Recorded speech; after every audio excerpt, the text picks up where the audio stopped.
Siamo con Marina Marzari, psicologa e psicoterapeuta, nonché presidente del coordinamento LGBT di Treviso. Parliamo di questo insegnamento che è stato introdotto nelle scuole della teoria del gender, che ha suscitato numerose polemiche, tanto a Venezia quanto a Trieste, poi anche a livello nazionale. C'è stato a livello professionale c'è stata una presa di posizione su questo tema? Sì, direi che finalmente l'Associazione Italiana Psicologi ha emesso proprio qualche giorno fa una posizione chiara e concreta, sia a tutela che già era stata fatta dell'idea che nessuno psicologo o psicoterapeuta ancora pensi di trattare il disturbo dell'omosessualità, sia per chiarire che quello che sta accadendo nelle scuole italiane, che ha sollevato un grande polverone, probabilmente perché è considerato da persone non competenti, per cui ignoranti, oppure diciamo impaurite dalle cose che non conoscono, ha creato un po' di confusione. La verità è che esistono degli studi sul gender, per cui sui generi, e sappiamo ormai da molti anni, credo quasi una ventina, ma gli studi adesso sono nuovissimi, che i bambini in età prescolare, per cui fin dall'asilo, formano i loro preconcetti, i loro pregiudizi e i loro stereotipi. Motivo per cui si è pensato in Italia di avere un progetto proprio per i bambini in età prescolare volto a cancellare ogni possibilità di discriminazione per genere, per cui maschio, femmina, piuttosto che per identità sessuale e o attrazione per un sesso oppure per l'altro. Per cui tutto quello che viene venduto come teoria del gender intesa ad omosessualizzare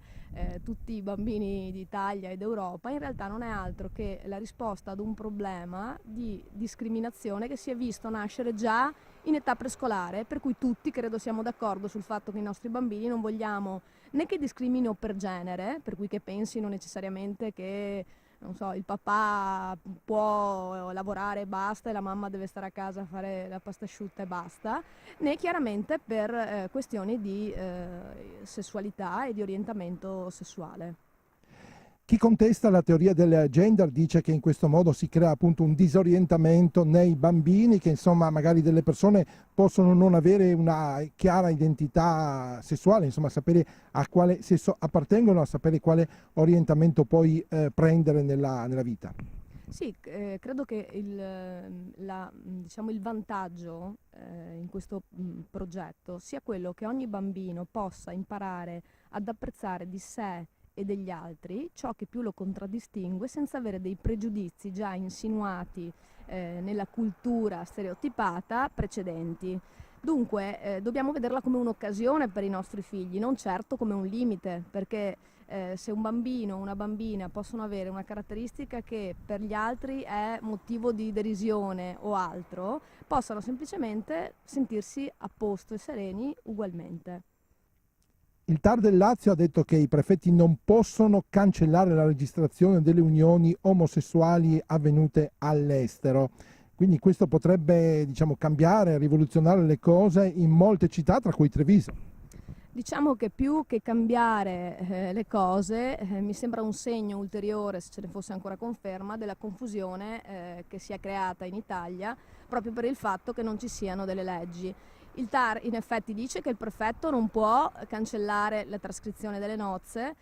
dice solo che in sede civile, per cui in tribunale civile, si potrebbe arrivare ad una sentenza di questo tipo, chiaramente pensando che qualcuno possa impugnare la questione, che sembra poco probabile. Dunque direi che più che un successo io lo vivo come una triste e rinnovata consapevolezza del fatto che manchi una legge in Italia che metta chiarezza anche tra gli organi istituzionali, perché certamente non vado orgogliosa di un paese dove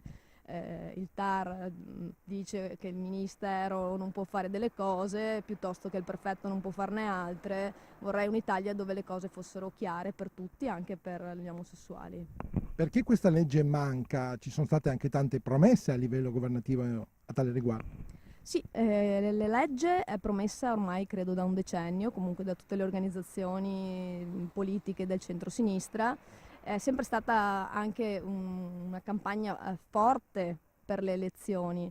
Per cui mi auguro che proprio perché in questo periodo c'è al governo qualcuno che ha avuto la fiducia anche da parte delle persone omosessuali, possa finalmente creare una legge adeguata, che ricordo non vale solo per gli omosessuali, ma vale per tutte le coppie di fatto, per cui anche eterosessuali non sposate, che ancora in Italia non sono garantite come le coppie eterosessuali sposate.